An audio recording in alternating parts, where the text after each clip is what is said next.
robbed is about people in my life who have passed, one being about my cousin and one being about my niece. Being the youngest in my family, I haven't seen as much loss as my siblings and my parents. They process it to what I would say in a lot of a better way. I also think there's an element of, in African culture, when someone dies, no matter what age that they are, there's a sense of celebration, as heartbreaking as it is, getting together, memory. But then as someone who is raised in the UK, you know, funerals always like very dark, very quiet, not something, a celebratory thing, it's more of like a reflective sort of thing.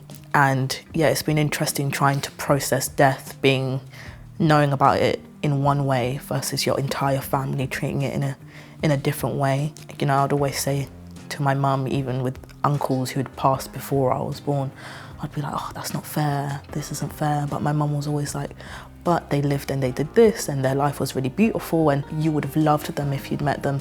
And the way she speaks about death has made me process it better.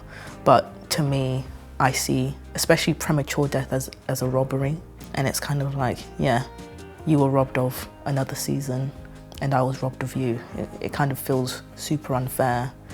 But this song kind of represents that it's okay to feel like you've been robbed with death.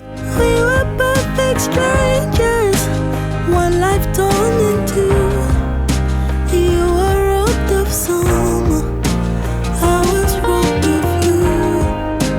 Nothing lasts forever, but you were gone too soon. You were robbed of some, I was robbed of you. When your family processes death in such a celebratory way sometimes, I'm kind of like, is anyone sad about this? Like, why is no one as upset as me? But I guess they do feel it, but they process it in a different way. So I wanted a song to represent, you know, I do feel robbed out of having you.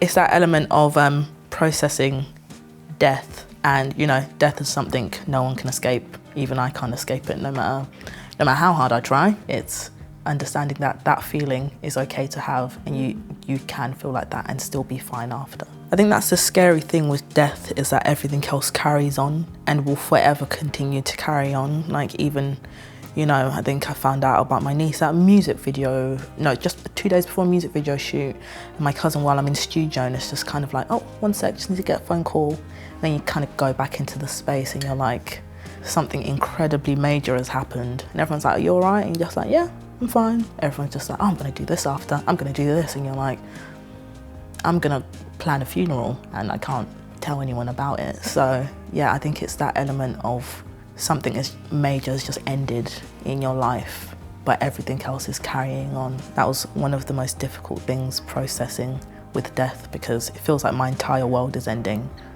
but everything around me continues.